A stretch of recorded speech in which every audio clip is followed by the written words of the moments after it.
Hello students, today we will read chapter first resources in geography. First of all, we need to know what is resources.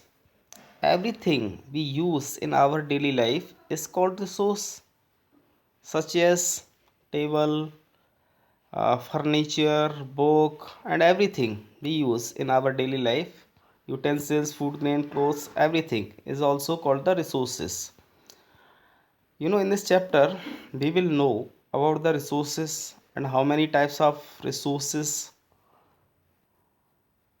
So, we start the chapter. Mona and Raju were helping Amma to clean their house. Look at all these things clothes, utensils, food grains, combs. This bottle of honey, books, each of these has a use, said Mona. Mona और राजू जो हैं वो अपनी अम्मा की सहायता कर रहे हैं, हेल्प कर रहे हैं उनका घर साफ़ करने में। और वो जो सभी वस्तुएं देख रहे हैं, चाहे वो कपड़े हैं, चाहे वो यूटेंसिल्स हैं, फूड ग्रेन्स हैं, कॉम्स हैं, है ना, या फिर बोतल ऑफ हनी है, बुक्स हैं, ये सभी जो हैं जिनका उपयोग किया जाता है, मोना ने कहा that is why they are important. ये सभी क्या है, महत्वपूर्ण हैं, सैड अम्मा। अम्मा ने कहा दीज आर रिसोर्सेज, ये सभी क्या है, रिसोर्सेज हैं। So first of all what is a resource? Resource क्या है, रिसोर्स किसे कहते हैं? वॉज राजूज क्वेश्चंस टू अम्मा। अम्मा से राजू ने प्रश्न किया कि रिसोर्स क्या होता है? Anything that can be use to satisfy a need is a resource. Anything यानी कोई भी वस्तु जिसका उपयोग हम अपनी ज़रूरतों को पूरा करने के लिए करते हैं, वो सभी क्या है, रिसोर्स है, संसाधन है। रिप्लाइड अम्मा, अम्मा ने उत्तर दिया। Look around you and observe you will be able to identify many types of resources. अपने चारों तरफ देखो और ऑब्जर्व करो कि बहुत सारी वस्तुएं क्या हैं, वो रिसोर्सेज हैं, है ना। The water you drink when you are thirsty, पानी आप कब पीते हैं, जब आप प्यासे होते हैं। The electricity you use in your house, electricity का उपयोग करते हैं हम अपने घरों में। The rickshaw you use to get home from school, है ना, घर से स्कूल जाने के लिए हम रिक्शा का उपयोग करते हैं, बस का उपयोग करते हैं, बहुत सारे जो ट्रांसपोर्टेशन सिस्टम होता है ना, उसका भी उपयोग करते हैं। The textbook you use to study are all resources, और जो किताबें होती हैं, जो टेक्स्ट बुक होती हैं, जिनका उपयोग हम पढ़ने के लिए करते हैं, वो भी सभी क्या हैं, रिसोर्सेज हैं। Your father has prepared a tasty snack for you, आपके पिताजी ने आपके लिए कोई टेस्टी स्नैक बनाया, है ना। The fresh vegetables he has used are also resource, जितनी भी जो ताज़ी सब्जियां होती हैं, जो फ्रेश वेजिटेबल्स होती हैं, वो भी, उनका भी उपयोग हम संसाधन के रूप में ही करते हैं। तो कहने का अर्थ ये है, जो भी वस्तुएं जिनसे हमारी डेली लाइफ की रिक्वायरमेंट्स कंप्लीट होती हैं, वो सभी क्या हैं, रिसोर्सेज है। यहाँ जितने भी एग्जांपल्स दिए गए हैं वो सभी क्या हैं, रिसोर्सेज है। तो आपको करना क्या है, let's do. List out 5 resources you use in your home and 5 you use in your classroom. Classroom में आप ऐसे कौन कौन से 5 रिसोर्सेज यूज़ करते हैं, आप अपने घर के अंदर कौन कौन से 5 रिसोर्स यूज़ करते हैं, है ना। ऐसे 5-5 की लिस्ट बनाइए, ठीक है। Water, electricity, rickshaw, vegetable, notebooks have something in common. They have all been used by you, so they have utility. Utility or usability is what makes an object or substance a resource. पानी है, बिजली है, rickshaw है ना, सब्जियां हैं, text book है ना, ये सभी कॉमन है, जिनका उपयोग हम जो है यूटिलिटी के रूप में करते हैं। और यूटिलिटी हो या यूजेबिलिटी हो, जो कि किसी भी ऑब्जेक्ट या सब्सटेंस को एक रिसोर्स के रूप में उपयोगी बनाते हैं। How does something become a resource? Raju now wanted to no.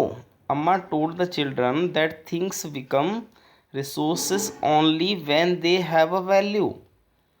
It's use और utility gives it a value. All resources have some value, said अम्मा।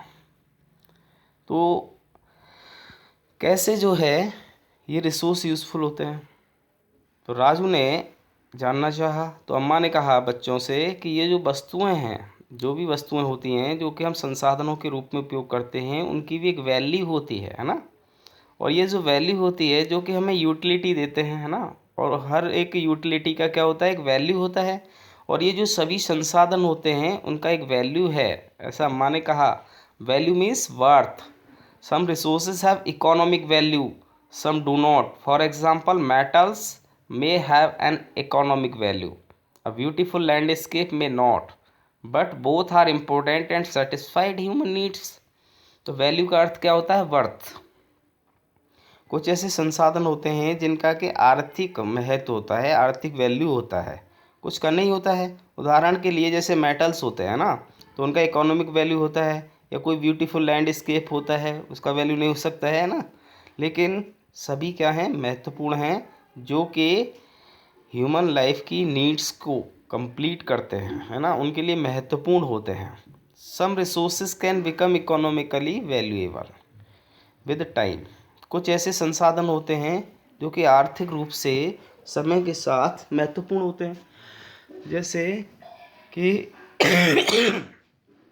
Your grandfather home remedies have no commercial value today, but if they are patented and sold by a medical firm tomorrow, they could become economically valuable. आपके जो दादाजी हैं उनका जो घर है, मान लीजिए वो क्या है, आज उसका कोई कॉमर्शियल वैल्यू नहीं है ना, यानी कि वाणिज्यिक रूप से उसका महत्व नहीं है। लेकिन जब उसको पेटेंट किया गया, उसको बेचा गया किसी मेडिकल फर्म को कल, तो उनका क्या होगा, एक इकोनॉमिक वैल्यू होगा, है ना। एक उसकी कोई आर्थिक रूप से अगर हम देखें तो उसकी कोई कीमत रही होगी। तो इसी के बारे में इसमें बताया गया है, ठीक है ना। Time and technology are two important factors that can change substance into resources. Both are related to the needs of the people themselves are the more important resource. It is their ideas, knowledge, inventions and discoveries that lead to the creation of more resources. Each discovery or invention leads to many others. The discovery of fire lead to the practice of cooking and other processes, while the invention of the wheel ultimately resulted in development of newer modes of transport. The technology to create hydroelectricity has turned energy in fast flowing water into an important resource. तो time और technology दो things होते हैं ना, जिसमें समय और तकनीक, एक ये दो ऐसे महत्वपूर्ण फैक्टर्स होते हैं जो कि किसी भी सब्सटेंस को रिसोर्स के रूप में क्या करते हैं, परिवर्तित करते हैं। और दोनों ही जो है लोगों की आवश्यकताओं के अनुरूप होते हैं। लोग जैसे किसी भी एक मोस्ट इम्पोर्टेंट रिसोर्स को अपने लिए तैयार करते हैं, अपने आइडियाज़ से, अपने विचारों से, अपने नॉलेज से, अपने आविष्कारों से, अपनी डिस्कवरीज से, और वो एक नया रिसोर्स क्रिएट करते हैं। तो प्रत्येक जो डिस्कवरी होती है या जो इन्वेंशन होता है वो बहुत सारे अन्य रिसोर्सेज को क्रिएट करता है। जैसे फायर का डिस्कवरी हुआ, है ना, आग का आविष्कार हुआ, तो उससे क्या हुआ, प्रैक्टिस ऑफ कुकिंग आया। अन्य जो प्रोसेस हुई, जैसे व्हील का इन्वेंशन हुआ, है ना, व्हील का इन्वेंशन होने के कारण अल्टीमेटली उसका परिणाम क्या हुआ, उसका परिणाम हुआ एक new modes of transport development हुआ। और ये जो टेक्नोलॉजी थी उसके माध्यम से ही जो है ट्रांसपोर्टेशन क्रिएट हुआ। ऐसे हाइड्रो इलेक्ट्रिसिटी को जब क्रिएट किया जाता है तो उसमें क्या करते हैं कि एनर्जी को, है ना, वाटर से एनर्जी क्रिएट की जाती है जो कि एक इम्पोर्टेंट रिसोर्स के रूप में काम करता है। तो यहाँ पर टेक्नोलॉजी क्या होता है, टेक्नोलॉजी किसको कहते हैं, it is the application of the latest knowledge and skill in doing और मेकिंग थिंग्स। टेक्नोलॉजी का मतलब होता है एक ऐसा एप्लीकेशन होता है, एक लेटेस्ट नॉलेज होती है जिसमें स्किल्स के द्वारा, है ना, स्किल्स के द्वारा उसको और ज़्यादा बेहतर बनाया जा सके। Now we will study about the types of resources. तो रिसोर्सेज के कितने प्रकार होते हैं। जैसा आप जानते हैं कि रिसोर्स जो है उसको हम तीन प्रकार में बांट सकते हैं। पहला नेचुरल रिसोर्स, दूसरा ह्यूमन मेड और तीसरा ह्यूमन। लास्ट क्लास में यानी 7th में आपने पढ़ा होगा कि तीन प्रकार के जो है रिसोर्सेज होते हैं, है ना। एक होता है नेचुरल रिसोर्स होता है, ह्यूमन रिसोर्स होता है और ह्यूमन मेड रिसोर्स होता है। तो नेचुरल रिसोर्स क्या होते हैं, वो रिसोर्स होते हैं जो कि हमें नेचर से प्राप्त होते हैं, है ना, जो हमें प्रकृति से मिलते हैं और जिनका उपयोग हम बिना किसी मॉडिफिकेशन के करते हैं, मतलब उसमें कोई भी परिवर्तन अगर हम नहीं करते हैं तो वो सभी क्या है, नेचुरल रिसोर्सेज होते हैं। जैसे एयर है, एयर हम हवा जो होती है उसका उपयोग हम सांस लेने के लिए करते हैं। पानी है जो हमें नदियों में और झीलों में मिलता है। मिट्टी है, मिनरल्स हैं, ये सभी क्या हैं, ये सभी नेचुरल रिसोर्सेज हैं। इनमें से बहुत सारे ऐसे रिसोर्सेज होते हैं जो हमें फ्री गिफ्ट ऑफ नेचर मिले हैं, है ना, और जिनका उपयोग हम सीधे तौर पर करते हैं। ऐसे कुछ केसेस होते हैं जैसे टूल्स है या टेक्नोलॉजी है जिनकी हमें आवश्यकता होती है नेचुरल रिसोर्सेज को और ज़्यादा बेहतर तरीके से उपयोग करने में। तो जो नेचुरल रिसोर्सेज होते हैं उनको दो तरीके से, है ना, जो है ब्रॉडली जो है उनको दो भागों में डिवाइड किया गया है। पहला होता है रिन्यूएबल और दूसरा होता है नॉन रिन्यूएबल रिसोर्सेज। तो रिन्यूएबल रिसोर्सेज क्या होते हैं, ये वो रिसोर्सेज होते हैं जिनको हम वी गेट रिन्यूड और रीप्लेनिश्ड क्विकली, यानी कि जिनको दोबारा पुनः रिन्यू किया जा सकता है या उन्हें पुनः प्राप्त किया जा सकता है। Some of these are unlimited and are not affected by human activities. और ये क्या होते हैं, अनलिमिटेड होते हैं, असीमित होते हैं, है ना, और इनको ह्यूमन एक्टिविटीज़ के द्वारा प्रभावित नहीं किया जा सकता है। जैसे सोलर एनर्जी होता है, विंड एनर्जी होता है, क्योंकि सूर्य है, सूर्य को तो डेली निकलना है, सुबह सूर्य निकलता है, शाम को अस्त हो जाता है। तो पूरे दिन के अंदर जो सूर्य से जो हमें एनर्जी प्राप्त होती है, जो ऊर्जा प्राप्त होती है, उसको हम क्या कहते हैं, सोलर एनर्जी कहते हैं। तो वो भी हमारे लिए क्या है, एक रिन्यूएबल सोर्स ऑफ एनर्जी है। और इसके अलावा विंड एनर्जी होता है, और भी बहुत सारे ऐसे रिन्यूएबल रिसोर्सेज जैसे वाटर है, सॉइल है, फॉरेस्ट है ना, जो कि इनके स्टॉक को हम अफेक्ट नहीं कर सकते हैं। वाटर जो होता है वो हमारे लिए क्या है कि अनलिमिटेड रिन्यूएबल रिसोर्सेज है, लेकिन इसकी जो शॉर्टेज होती है या कई जगह क्या होता है, नेचुरल वाटर जो सोर्सेज होते हैं वो सूख जाते हैं, ड्राई अप हो जाते हैं। ठीक है, तो एक बहुत बड़ी समस्या है आज पूरे विश्व में पानी की जो समस्या है, क्योंकि वाटर जो है वो हमारे लिए एक नेचुरल प्रीसियस रिसोर्स है और इसका उपयोग हमें बड़े ही सावधानी से करना चाहिए, क्योंकि आने वाले भविष्य में ये हमारे लिए एक बहुत बड़ी समस्या उत्पन्न हो सकती है। आज भी हम देखें तो अपने लोकल एरियाज़ के अंदर भी जो है हम वाटर की जो है ना सप्लाई जो है काफ़ी इफेक्टेड होती है और प्रॉपर लोगों के पास यूजेबल वाटर फैसिलिटीज़ नहीं हैं। तो ये कहीं ना कहीं इसका एक बहुत बड़ा कारण है, क्योंकि ये हमारे लिए एक नेचुरल सोर्स है। दूसरा होता है हमारा नॉन रिन्यूएबल रिसोर्सेज। जो नॉन रिन्यूएबल रिसोर्सेज होते हैं ये वो रिसोर्सेज होते हैं जिनके स्टॉक क्या है, लिमिटेड हैं, यानी कि सीमित हैं, और एक बार अगर इनका स्टॉक जो है उसको एक्सॉस्ट किया तो वो उसको क्या होता है, फिर हज़ारों वर्ष लगते हैं उसको दोबारा से तैयार होने में, है ना। क्योंकि जैसे हमारा कोल होता है ना, पेट्रोलियम होता है, नेचुरल गैस होता है, ये सभी नॉन रिन्यूएबल रिसोर्सेज के ही पार्ट होते हैं, है ना।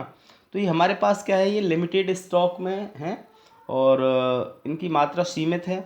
अगर हम इनका कंजप्शन करते रहेंगे या इसका मिसयूज़ करते रहेंगे तो ये समाप्त हो जाएंगे। ठीक है, और इनको फिर पुनः दोबारा तैयार होने में, बनने में काफ़ी वर्ष यानी कि हज़ारों वर्ष लग जाते हैं दोबारा से रिप्लेनिश होने में। तो इस प्रकार के जो रिसोर्सेज होते हैं उनको हम नॉन रिन्यूएबल रिसोर्सेज कहते हैं। जैसे कोल हो गया, पेट्रोलियम हो गया, नेचुरल गैस हो गया, ये कुछ इसके उदाहरण हैं। The distribution of natural resources depends upon number of physical factors like terrain है, क्लाइमेट है, अल्टीट्यूड है। The distribution of the resources is unequal because these factors differ so much over the earth. क्योंकि जो प्राकृतिक संसाधन होते हैं, जो नेचुरल रिसोर्सेज होते हैं, उनका जो बंटवारा है, उनका जो डिस्ट्रीब्यूशन है, वो वहाँ के फिजिकल फैक्टर्स के ऊपर, वहाँ के जो भौतिक कारक क्या हैं उनके ऊपर निर्भर करता है। जैसे वहाँ की टेरेन कंडीशंस क्या हैं, क्लाइमेटिक कंडीशंस क्या हैं, ऑल्टीट्यूड कंडीशंस क्या हैं। तो सभी संसाधनों का जो डिस्ट्रीब्यूशन है वो कैसा है, असमान है, अनइक्वल है ना, सब जगह समान नहीं है। अभी एक उदाहरण मैं आपको देता हूँ। जैसे मान लीजिए कोल है, तो कोल सबसे अधिक कहाँ होता है, झारखंड में होता है। पूरे इंडिया में तो और कहीं नहीं होता है ज़्यादा, सबसे अधिक झारखंड में पाया जाता है। और भारत तो बहुत विशाल देश है, लेकिन कोल की जो आपूर्ति की जाती है पूरे देश के अंदर, जो सप्लाई की जाती है वो कहाँ से होती है, झारखंड से होती है। ठीक है ना। तो हमारे देश में जितने भी प्राकृतिक संसाधन हैं या जितने भी रिसोर्सेज हैं, उन सब का डिस्ट्रीब्यूशन कैसा है? अनइक्वल डिस्ट्रीब्यूशन है, समान रूप से जो है उनका वितरण नहीं है। और समान रूप से वितरण करने के लिए जो है उनको उपयोग किया जाता है, ठीक है ना।